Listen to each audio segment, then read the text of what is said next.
자, 첫 번째 보니까 콘크리트 역학적 특성에 대한 내용이 있어요. 그래서 역학적 특성 해서 첫 번째 콘크리트의 응력과 변형률의 관계를 있죠. 그래서 이제 콘크리트의 그 응력이 증가하면 변형률이 커지겠죠. 그런데 이 그 응력이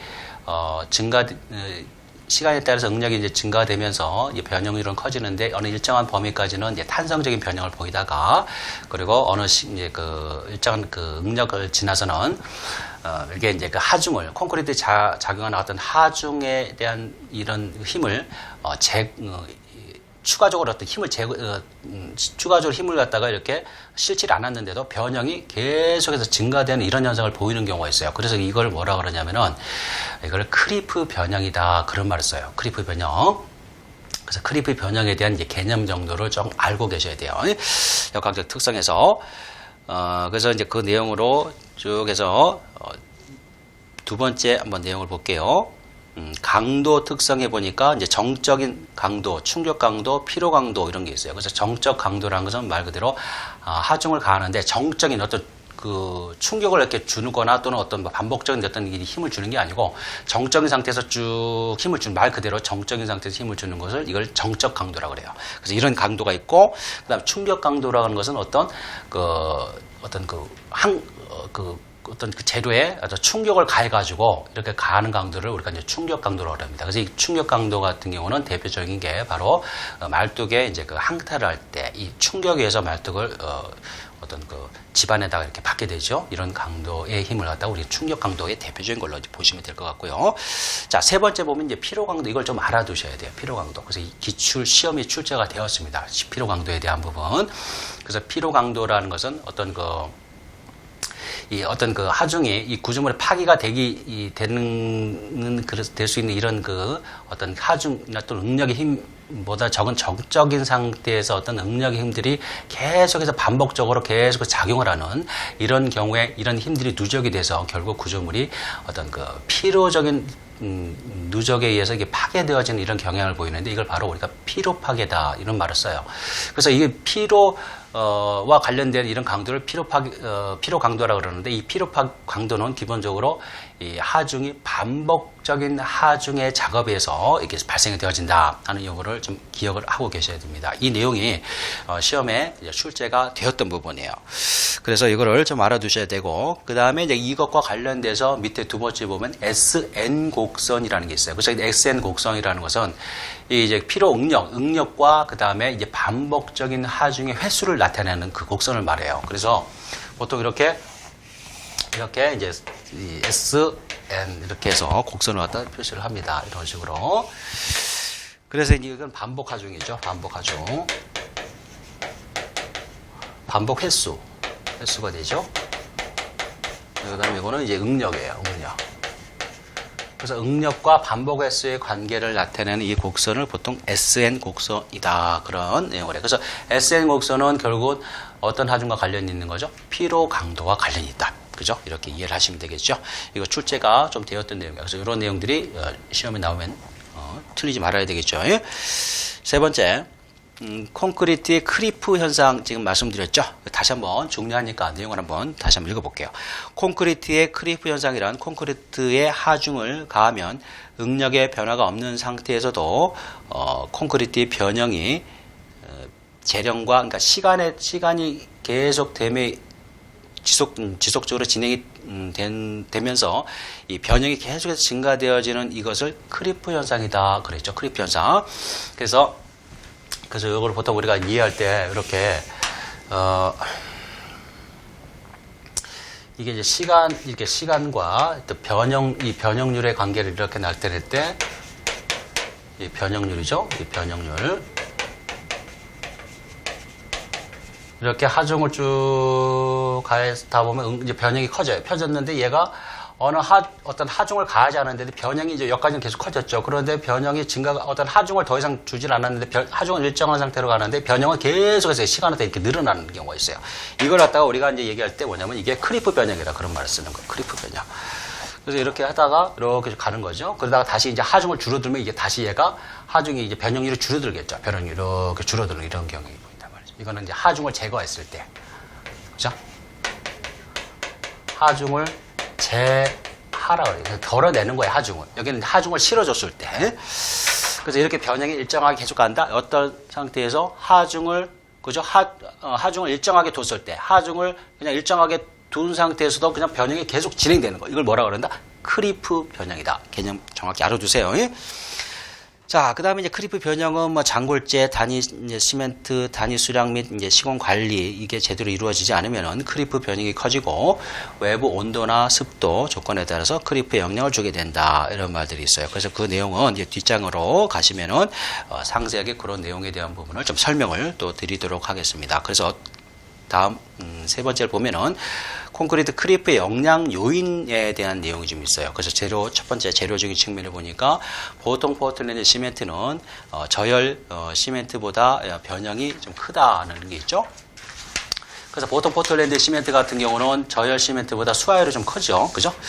이런 그래서 이제 좀 그 크리프에 영향을 좀 더 줄 수가 있고, 그 다음에 배합적인 측면을 보니까 단위 시멘트량 및 이제 단위 수량의 증가 시 변형이 커지고, 그 다음에 잔골재율이 클수록 이제 변형이 커진다. 그런 내용이 있어요. 그래서 우리가 이거는 이제 배합적인 이런 부분에서는 이거를 조금, 여러분들이 개념을 조금 알고 공부를 하시면은, 훨씬 더 공부하시는데 좀 수월하실 수 있다고 보여져서 제가 설명을 조금만 드리고 갈게요. 그래서 이제 보면 우리가 이제 그 콘크리트를 만들 때 기본적으로 이런 어떤, 좋은, 그러니까 좀 아주 어떤 그 굿한 콘크리트, 이렇게 쉽게 얘기해서 이렇게 한번 써볼게요. 굿한 콘크리트다, 좋은 콘크리트다. 좋은 콘크리트를 만든다고 하는 거는 기본적으로 우리가 여기 들어가는 재료를 한번 따져봐야 돼요. 그래서 이제 그 재료 중에서도 우리가 이제 첫 번째로 잘 아는 게 뭐예요? 시멘트가 있겠죠. 시멘트가 있을 것이고, 그 다음에 이제 들어가는 게 이제 뭐예요? 골재가 있겠죠. 골재 중에서 굵은 골재가 있을 것이고, 또 여기 들어가는 재료 중에 우리가 이제 잔골재가 있겠죠. 그죠? S, 이걸 샌드라고 한번 써볼게요. 샌드, 이거는 그라벨, 그죠? 굵은 골재, 자갈, 그 다음에 모래, 뭐 이렇게. 그 다음에 이제 뭐 혼화재료 이런 게 있겠죠. 혼화재료도 있겠고, 또 물도 있어요. 물도 있단 말이죠. 물, 단위 수량.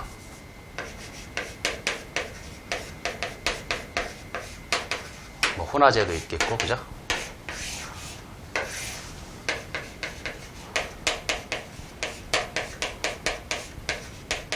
자, 이거를 좀 여러분들이, 제가 좀 설명드린 거 좀 잘 이해를 좀 하실 수 있도록, 좀 정확히 이걸, 정리를 좀 해놓으세요. 자, 좋은 콘크리트가 되는데, 기본적으로 우리가 콘크리트를 배합을 하는 데 있어서 기본적인 원칙이 있어요.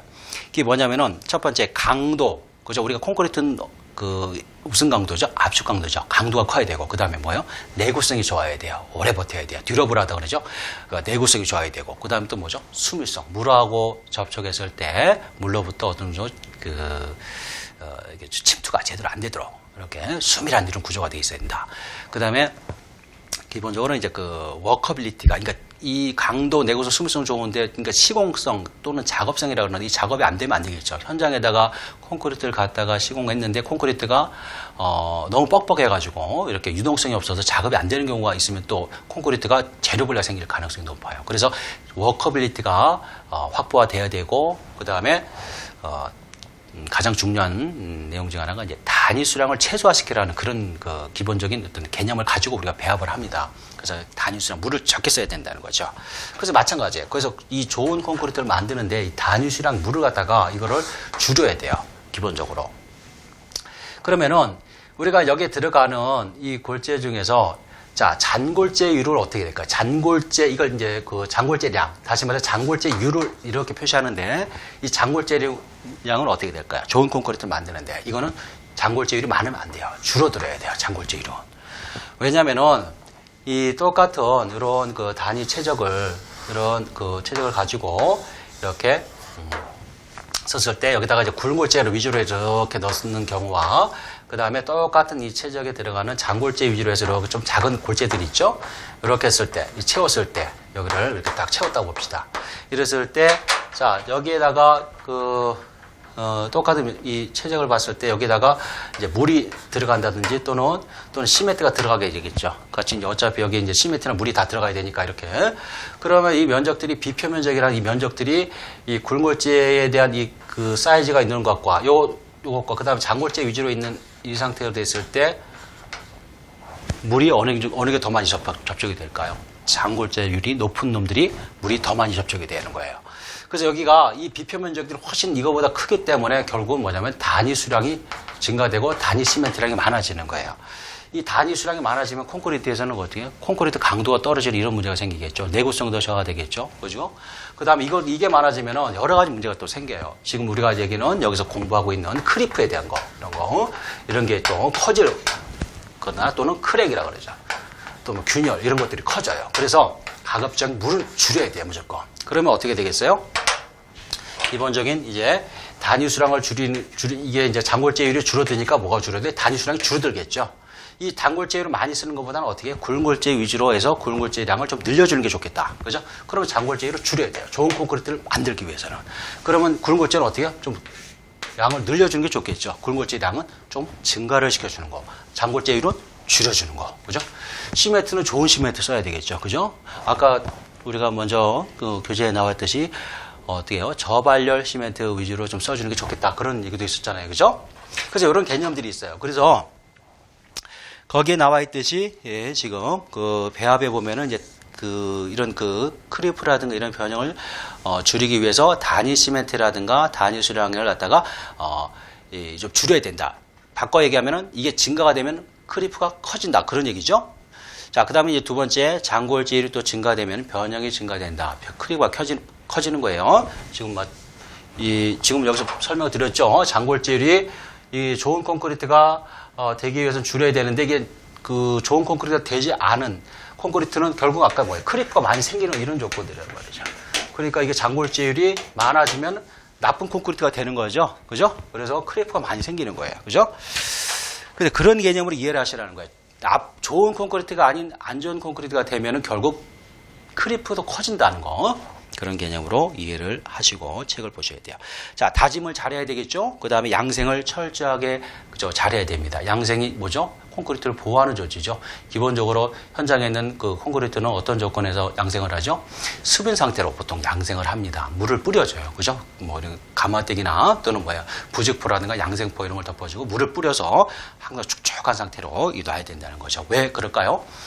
우리가 이제 사람 그 입술도 보면 어떻게 동물이도 마찬가지지만 이렇게 입술을 이렇게 건조한 상태로 노출시키면 어떻게 잘 갈라지죠. 쫙쫙 갈라진단 말이죠. 그다음 물기를 수분을 이렇게 가질 수 있도록 이렇게 해주면 어때요? 이게 촉촉한 상태에서는 이제 이렇게 갈라지는 게 없죠. 많이 갈라지지 않으려면 결국 콘크리트도 어떻게 해요? 물을 뿌려주는 그죠? 양생을 잘 해줘야 된다는 그런 내용으로 이해를 하셔야 돼요. 자, 기타 조건에 보니까 자 온도가 높으면 당연히 표면이 마르니까 그 크리프가 커지겠죠. 그 다음에 이제 습도가 낮을 경우도 이제 변형이 크리프가 증가되는 이런 경우가 이제 이해되시죠? 그 다음에 이제 부재의 크기가 또 작을수록 변형이 커집니다. 그 다음에 이제 재령 또는 제하 및 어떤 하중을 실어주는 거라든가 또는 재령 일수가 작을수록 그 변형이 커져요. 그래서 거기 보면은 그 재령 일수가 작을 때 변형이 커진다는 것은 초기에 콘크리트를 타설하고 나서 오랫동안 있게 되면 이제 크리퍼가 생기는데 시간이 초기에 크리퍼가 많이 생긴다는 거예요. 그래서 거기에 4번의 크리프의 특성에서 거기 보면은 자 크리프가 3개월 이내에 몇 프로까지 생겨요? 전체 크리프 생길량이 한 50%까지가 거의 다 일어나요. 그리고 이제 시간이 쭉 지나고 나면 재령일수가 이제 오래돼서 지나고 나면 그때부터는 크리프가 거의 이제 줄어들죠. 많이 줄어드는 거예요. 그래서 지금 재령 일수가 작을수록 변형이 증가된다는 내용을 그렇게 이제 갖다가 이해를 하시고 보면 돼요. 자, 그래서 이제 그런 내용 쭉 이제 보시고 그 다음에 이제 거기 보면 그 크리프 지금 말씀드렸던 이 내용들이 그 산업기사에도 출제가 되었던 내용들이에요. 자, 크리프에서 이런 그 특성을 영향을 주는 요인들 이거 관련돼서 온도가 높고 습도가 낮고 또 뭐예요? 부재 크기가 작고 또 뭐죠? 재령일수나 재하가 되는 이런 것들이 작을수록 변형이 크다. 크리프 크다. 이거 암기해 두셔야 되겠죠.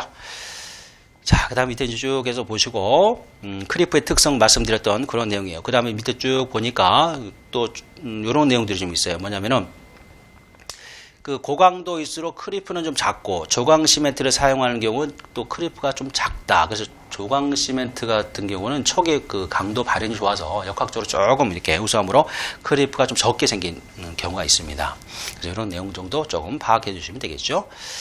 자, 그 다음에 이제 콘크리트 크리프 현상과 관련된 이제 그래프가 하나 나와요. 지금 말씀드렸던 이제 그래프인데, 자, 보니까 그래프가 쭉 어느 정도까지는 탄성 상태를 보인다. 탄성 상태는 뭐예요? 응력을 제거하면 얘가 어느 변형률이 다시 회복이 되는 이런 상태. 그래서 이거는 이제 비례적인 어떤 그 관계에 있는 응력과 변형률의 관계가 비례적으로 이렇게 형성되는 이런 구간이죠. 그러다가 이제 그 위에 이제 또 크리프 변형이 갑자기 이제 변형률이 어떻게 돼요? 그 시간에 따라서 변형이 굉장히 지금 이게 계속해서 지금 쭉 증가되는데 변형이 시간에 따라서 계속해서 증가가 돼요. 증가가 되다가 그 다음에 이제 그 어떤 하중에 이제 그 구조물의 어떤 하중을 제거를 안 하고 그대로 있는데 하중을 일정하게 두었더니 거기 크리프의 변형률이 그냥 일정하게 직선으로 가고 있죠. 그죠? 여기 이제 크리프 변형이에요. 이렇게 쭉 이런 식으로 이제 변형 여기까지 쭉 계속 가는 거죠. 가고 그 다음에 이제 하중을 드러내게 되면은 이제 이게 이제 그 탄성 상태로 회복하는 게 있고 크리프도 회복이 어느 정도 변형이 회복이 되는 이런 구간이 있어요. 그런데 맨 마지막에 보면 이제 그 변형 자체가 아예 회복이 안 되는 영구 변형으로 남는 이런 경우도 있다. 그죠? 그래서 이제 거기 보면은 그 크리프의 회복이라는 게 있죠. 그래서 하중을 제거했을 때 크리프의 변형도 회복이 됩니까? 안 됩니까? 지금 그래프로 봤을 때 회복이 돼요. 이제 일부가 회복이 되는 거예요. 크리프 변형이 전체적으로 다 회복이 되는 게 아니고 탄성 회복은 다 되죠. 위에가. 근데 이제 크리프는 일부만 이렇게 변형률이 회복이 되어진다. 그래서 이게 이제 산업기사의 이런 내용으로 좀 단답형의 출제가 좀 되었죠. 그래서 그 내용 개념을 조금 알아두시면 좋겠습니다. 자, 그 다음에 이제 거기 보면 크리프 개수라는 거 있죠? 크리프 개수는 탄성 변형률분의 이제 크리프 변형률 이렇게 표시하고 크리프 변형률은 이제 크리프 개수에다가 탄성 변형률로 빼주죠. 그 다음에 이제 탄성 변형률이라고 하는 거는 우리 변형률이라고 하는 것은 응력을 이제 그걸 갖다가 탄성 개수로 나눠주게 됩니다. 그리고 최종 변형량은 탄성 변형량과 이제 크리프 변형량을 다 했을 때 이걸 우리 최종 변형량이라고 그래요. 그래서 여기는 크리프 개수에 대한 이 부분은 참고로 여러분들이 그냥 한번 읽어보세요. 이 출제가 된 적이 없습니다. 이런 내용은. 그렇지만 이제 그 크리프에 대한 기본적인 개념을 우리가 좀 알고 또는 탄성 그 변형에 대한 이런 개념을 좀 알고 가기 위해서는 내용을 좀 정리를 해 놓은 거니까 한번 보시고 4번에 콘크리트의 이제 건조 수축에 대한 내용이 나오죠. 건조 수축. 자, 건조 수축은 이렇게 생각하면 되겠죠. 자, 콘크리트가 굳고 난 다음에 콘크리트가 굳고 난 다음에 콘크리트가 이제 표면이 이제 수분이 어떻게 증발이 되어지면서 마르겠죠, 그죠? 그래서 표면이 말라가면서 수축이 생기려고 그럴 거예요. 그래서 수축이 그죠? 그리고 콘크리트 내부에는 어떻게 해요? 콘크리트 내부에는 수화열이 아직까지 이 높은 수화열이 있으니까 콘크리트 내부는 팽창을 하려고 그러고 콘크리트 외부는 수축을 하려고 그러겠죠. 자, 이런 그 온도 변화에 따라서 체적이 이제 변화를 하게 되는데 이처럼 그러니까 마르면서 표면이 마르면서 수축하는 현상을 갖다가 이제 건조 수축이다 그런 말을 쓰는 거예요. 그래서 이 건조 수축이라고 하는 거는 기본적으로 콘크리트가 초기 콘크리트에 생기는 균열이 어떤 변형이 아니고 콘크리트가 굳고 난 이후 경화가 되고 난 이후에 생겨지는 이런 변형의 일종이다 이렇게 보시면 되겠습니다. 그래서 건조 수축은 표면에서 인장 응력 수축이 생기고 내부에서는 압축 응력 그러니까 팽창하는 거죠. 이렇게 발생이 됩니다. 자, 그래서 이제 그 개념 정리를 해보고 그 다음에 두 번째 건조 수축에 미치는 요인이 있죠. 요거는 좀 암기를 또 해주셔야 될 부분이에요. 그래서 첫 번째 보니까 자, 분말도가 큰 시멘트일수록 건조 수축이 커진다. 그랬죠. 자, 분말도가 크다고 하는 거는 시멘트 입자가 굉장히 가는 거죠. 그죠? 입자가 가는 거예요. 보통 우리가 콘크리트 시멘트에서는 보통 한 2,800, 그죠? 제곱센치 퍼 그램 이제 그 그램당 한 2,800 정도 되는데 이게 이제 이거보다 더 이제 가는 거예요. 그래서 이 비표면적이 굉장히 큰 거예요. 분말도가 크다는 얘기는. 자, 비표면적이 크게 되면은 우리가 아까 그 골재에서 그 비표면적 얘기를 잠깐 했죠. 장골재가 굵골재보다 많을수록 비표면적이 커진다 그랬죠. 비표면적이 커지면 거기에 달라붙을 수 있는 그 물이라든가 단위 수량이라든가 또는 어떻게 단위 시멘트량이 많아진다 그랬죠. 그래서 이런 것들이 많아지면 안 좋은 콘크리트가 된다. 안 좋은 콘크리트가 되면은 결국은 크리프가 뭐예요? 많이 발생이 될 수 있고 또 균열이 잘 생기겠죠. 그 다음에 또 안 좋은 것 중에 뭐가 있어요? 지금 여기 나와 있는 건조수축 이런 현상도 커질 수밖에 없어요. 그죠? 그래서 이해되시죠? 그래서 분말도가 크다 그러면은 결국은 입자가 매우 작아서 시멘트 입자가 작아가지고 결국 여기에 달라붙는 단위 수량이나 단위 수량이 많아질 수밖에 없다. 그죠? 그래서 안 좋은 콘크리트가 된 이런 그 조건이 되기 때문에 결국은 건조수축도 이제 커질 수 있는 이런 그 변형이 커질 수 있는 이런 조건이 생길 확률이 높다. 이렇게 이해를 하셔야 되고. 두 번째 보면 흡수량이 많은 골재일수록 이제 건조수축이 커진다. 그랬죠. 흡수량. 그러니까 흡수량이 커진다고 하는 것은 뭐예요? 콘크리트 안에 있는 골재가 또는 골재가 물을 많이 당기고 있는 거죠. 그러면 이 콘크리트 있는 골재가 물을 많이 당기고 있다는 얘기는 뭐예요?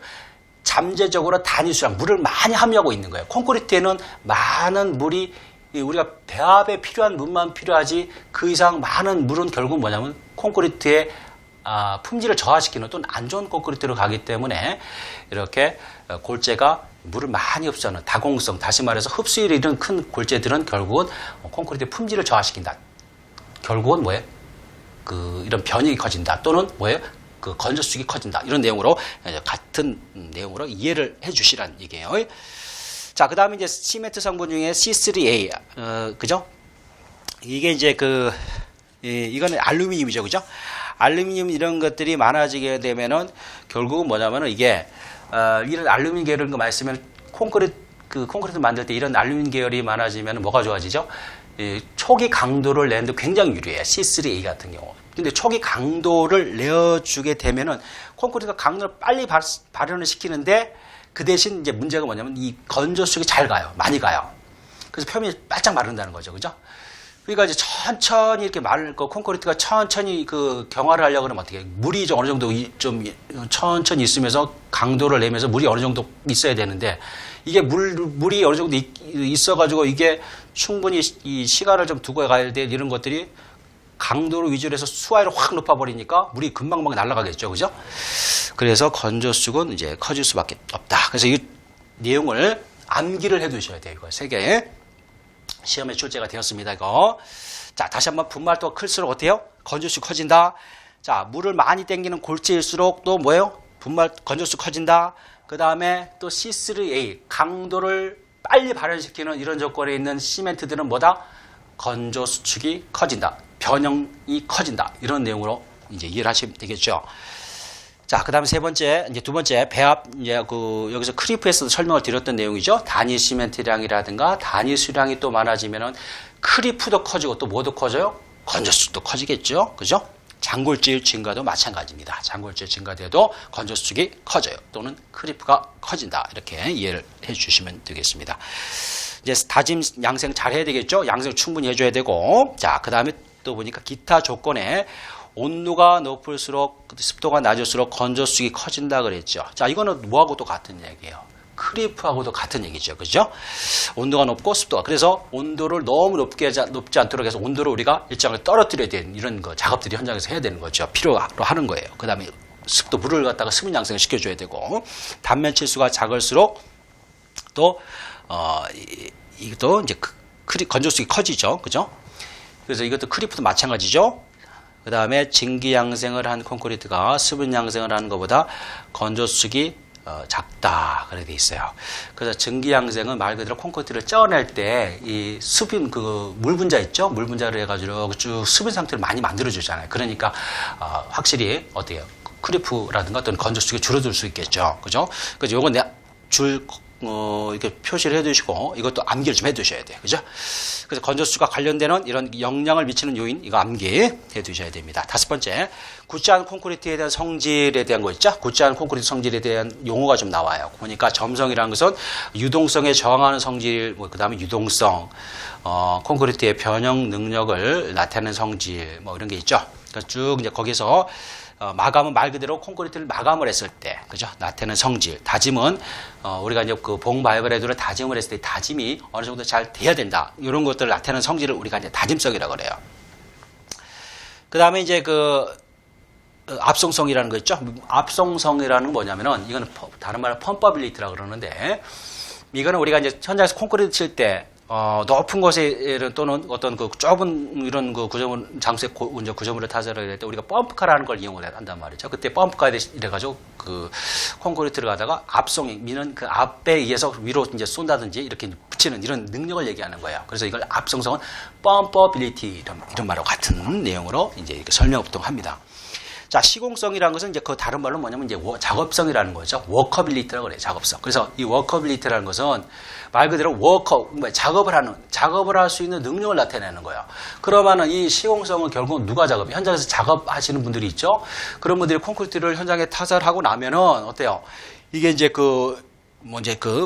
바이브레드 장비를 가지고 이렇게 쭉쭉 넣어가지고 콘크리트를 이제 쭉 펴야 된단 말이죠. 그죠? 그래서 다짐을 일정한 그 봉의 간격이 예를 들어서 이제 중심과 중심의 간격이 50cm 이런 정도 돼 있죠. 기준이. 그래서 이제 봉을 묻어서 콘크리트를 쭉 다짐을 해줘요. 근데 이게 다짐을 하는데 콘크리트가 슬럼프가 너무 적어요. 그래가지고 너무 적어서 뻑뻑해. 그러면 작업을 하다 보면 어떻게 콘크리트 잘 유동이 없어서 잘 안 퍼지겠죠. 그럼 작업이 안 되는 거예요. 그러면 어떻게 워커빌리티가 굉장히 저하되는 거죠. 작업이 떨어지는 거야. 그래서 이런 작업성도 고려해야 되기 때문에 이런 용어들 중에 이제 이런 성질을 나타내는 이런 용어 중에 이제 그런 시공성, 워커빌리티라는 이런 용어가 나온 거예요. 그 다음에 이제 성형성이란 말이 있죠. 자, 성형이라는 것은 어떤 우리가 구조물을 내고 거푸집을 대고 딱 했는데 그 어떤 폼의 형상을 만들어야 된단 말이에요. 근데 이게 잘대로 만들어져야 돼. 근데 이게 만들어져야 되는데 이런 것들에 대한 이런 것들이 또 어느 정도 또 갖춰야 될 성질로 또 본다는 말이죠. 그래서 변형 속도와 저항력에 의해서 결정되는 점성이다. 그런데 자, 이거를 이제 다른 말로 뭐냐면 이제 거푸집에 이거를 이제 쉽게 넣을 수가 있고 거푸집을 제거하면은 그 형상이 이제 변하지만은 허물어지거나 이렇게 또 재료 분리가 이렇게 하는 이런 것들이 없는 이런 굳지 않은 콘크리트의 성질 이렇게 해가지고 또 시험에 출제가 되었어요. 그죠? 그래서 제가 이제 그 설명을 좀 장황하게 드리는 겁니다. 그래서 이 성형성이라는 말 다시 한번 정리해 볼까요? 자, 이 거푸집을 짜서 거푸집에 콘크리트를 넣어요. 그 넣었을 때, 자, 이거를 쉽게 넣어가지고 거푸집을 이제 드러냈어요. 거푸집을 냈는데 이 거푸집을 드러내면 이 콘크리트 자체 형상은 무너지겠죠. 그런데 이게 그게 그냥 무너지면 안 된단 말이죠. 어느 정도 형상을 유지를 하고 있으면서 약간 형상이 좀 전체적으로 다 유지를 하고 있어요. 약간 이렇게 변형은 좀 생길지언정 전체적인 형상은 유지를 하고 있어야 된단 말이죠. 그렇게 하면서 재료 분리가 생기지 않은 않은 콘크리트의 성질, 다시 뭐라고 그런다? 성형성이다. 줄 거두세요. 출제가 되었던 내용이에요, 이게. 그래서 이게 상당히 출제가 좀 빈도가 많이 되었어요. 한 3-4번 출제가 되었습니다. 기사 시험에서. 그래서 이거는 줄을 거두시고 암기를 좀 정확히 해 두시기 바랍니다. 두 번째. 이제 그 워커빌리티 측정 방법이라는 게 있죠. 워커빌리티. 그래서 워커빌리티 측정 방법에 보니까 우리가 대표적으로 많이 알고 있는 게 뭐예요? 콘을 이용한 슬럼프 시험이라는 게 있죠. 슬럼프 시험. 그래서 콘크리트의 이런 반죽질기를 간단히 측정하는 방법이다. 이렇게 돼 있고, 그 다음에 이제 두 번째가 이제 구간입 시험이라는 게 있죠. 구간입 시험. 캘리볼 시험. 그죠?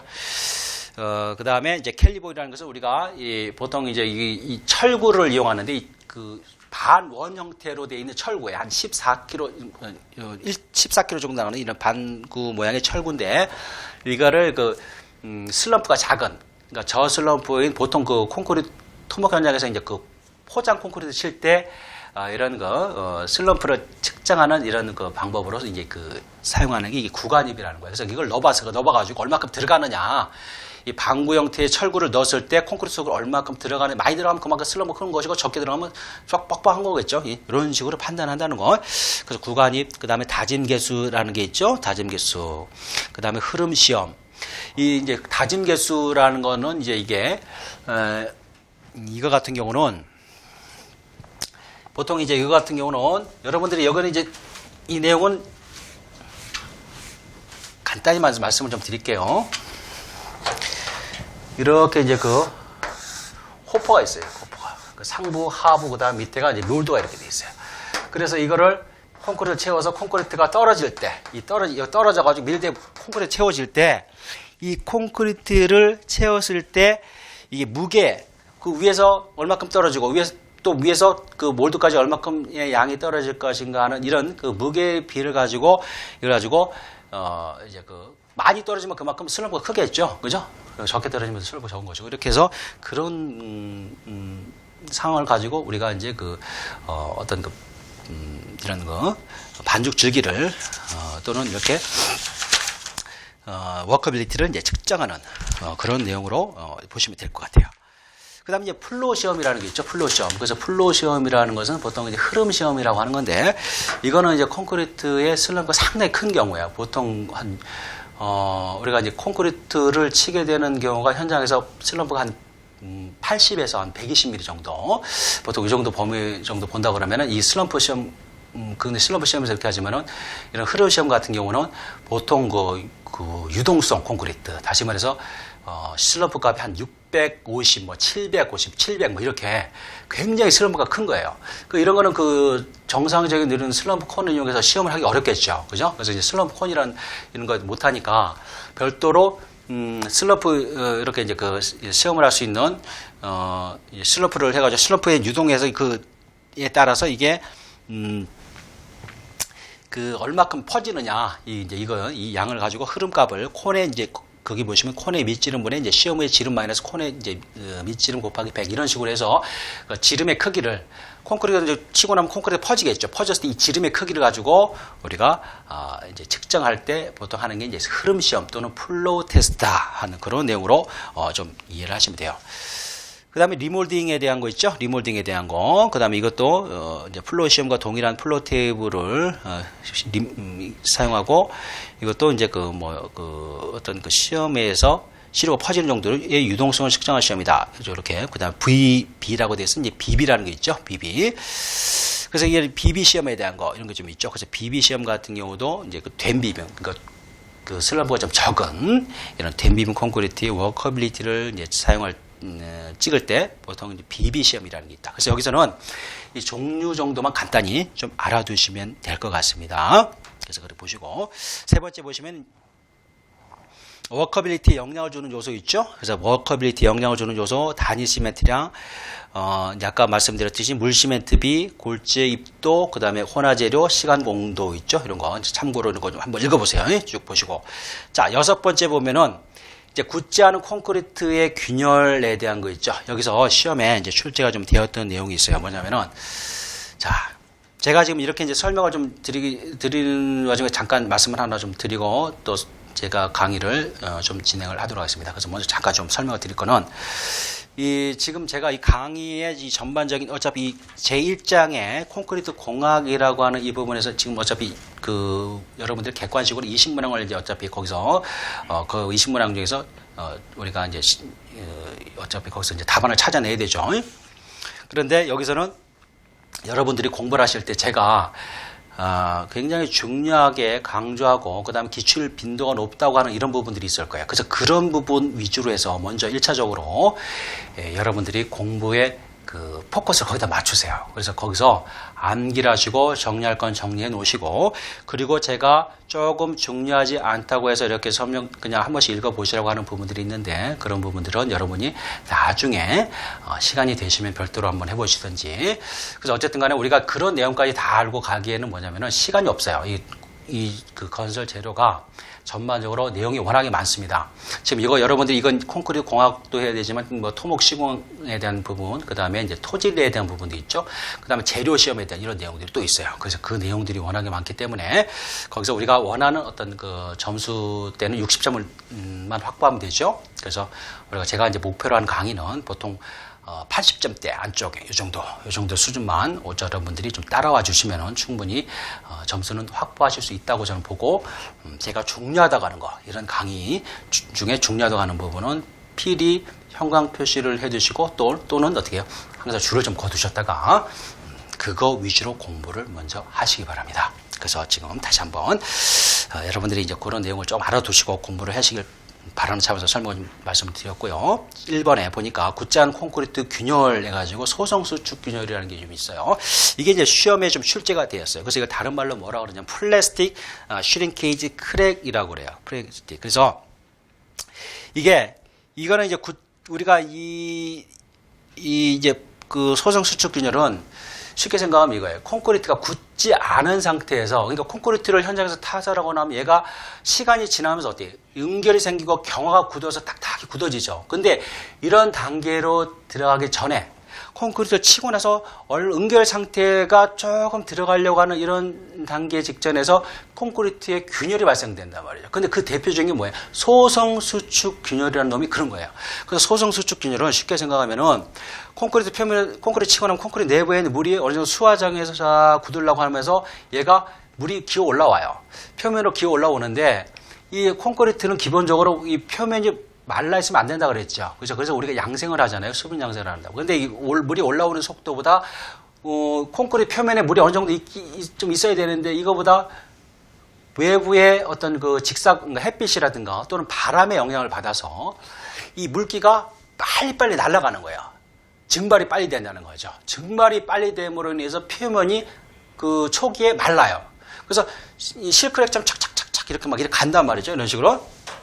뭐 이런 식으로 막 가요. 이런 식으로 막 이런 게 줄무늬 뭐라고 해요. 그래서 이게 뭐냐면 대표적인 전형적으로 나타나는 이게 소성 수축균열이에요. 다시 뭐라고 그러다 플라스틱 수축균열이다 이런 말도 써요. 그래서 이런 게 원인이라는 거예요. 그래서 이제 초기에 발생되는 이제 균열이 소성 수축균열이 있다. 그죠? 그리고 이 소성 수축균열이 뭐냐? 거기 이제 해가지고 해가지고 그 원인에 대한 부분이 있죠. 지금 말씀드렸듯이 이런 내용인데 그러면 이제 표면으로 이제 물이 올라와가지고 이게 표면 건조로 인해서 수축 현상, 표면이 수축되면서, 이제 내부에 인장력이 발생되고 이 인장력이 콘크리트 인장 응력보다, 보다 크면 이제 발생이 된다. 이 말은 같은 얘기인데, 콘크리트 표면도 어떻게 해요? 표면도 서로 수축을 하면 어떻게 해요? 잡아당기니까 인장이 생기겠죠. 인장이 생기는데 이 콘크리트도 인장 강도가 있어요. 콘크리트 압축 강도의 10분의 1 내지 12분의 1 정도 인장 강도가 있어요. 근데 인장 강도, 여기서는 인장 응력이라고 표현했어요. 강도의, 보통 응력의 최대치를 강도로 표시하는데, 여기에는 보통 이제 인장 응력이죠. 그래서 잡아당기려고 하는 이런 인장력이 콘크리트가 가지고 있는 그 순수한 인장 강도보다 크게 되는 경우. 이럴 때 뭐가 생긴다? 여기 소성 수축 균열이 생긴다. 지금 그 얘기를 하는 거예요. 그죠? 그래서 이게 왜 생기느냐? 지금 말씀드렸듯이 표면이 수분이 빨리 증발되기 때문에 표면이 수축이 생기는 거예요. 수축이 생기는데 이 수축 생길 때 이때의 인장력이 잡아당긴 인장력이 콘크리트가 가지고 있는 인장 강도보다 크게 되면은 벌어지는 거다. 그죠? 이해가 되시죠? 그래서 이제 대책은 그 콘크리트 표면에다가 이제 수분이 날아가지 않도록 한다든지 또는 비닐을 깔아준다든지 피막 양생을 씌우는 이런 것들이 있어요. 자, 그래서 이거를 좀 암기를 해 주셔야 되고, 그 다음 두 번째, 그 치마균열이라는 게 있어요. 치마균열. 자, 치마균열이라는 것은, 이거는, 말 그대로 치마가 생기면서 이제 발생되어지는 이 균열을 우리가 이제 치마균열이라고 그래요. 치마균열. 그래서 이거를 조금 쉽게 이해를 하시려고 그러면은, 이렇게 벽체와 슬라브를 이렇게 이제 치는 이런 경우가 있죠. 그죠? 근데 이 쳤을 때, 여기 이 슬라브의 두께와 이 벽체를 쳤을 때, 이 벽체, 이 기초가 이렇게 있다 그러면은 벽체의 이 두께 부재가 어때요? 차이가 엄청나죠? 크죠? 그러면은 콘크리트를 위해서 슬라브를 치고 나면은 이런 부분은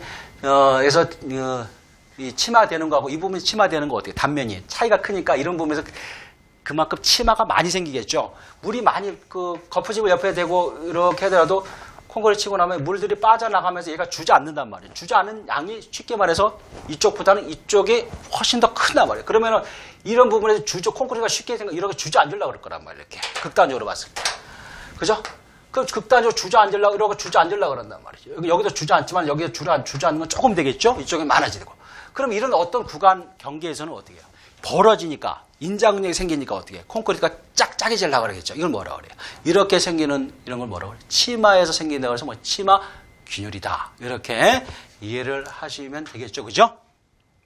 그래서 치마에 생긴다. 이게 초기에 발생되는 이런 균열이다. 여러분들 그렇게 알아두셔야 돼요. 그 다음에 이제 거기 보면 또 이런 것도 있어요. 이 치마 균열이 이런 경우도 있지만은, 또 어떤 경우도 있냐면은, 이렇게 보면은, 콘크리트 안에 이렇게 철근을, 예를 들어 이렇게 철근이 있단 말이죠. 그죠? 이걸 이렇게 봤을 때.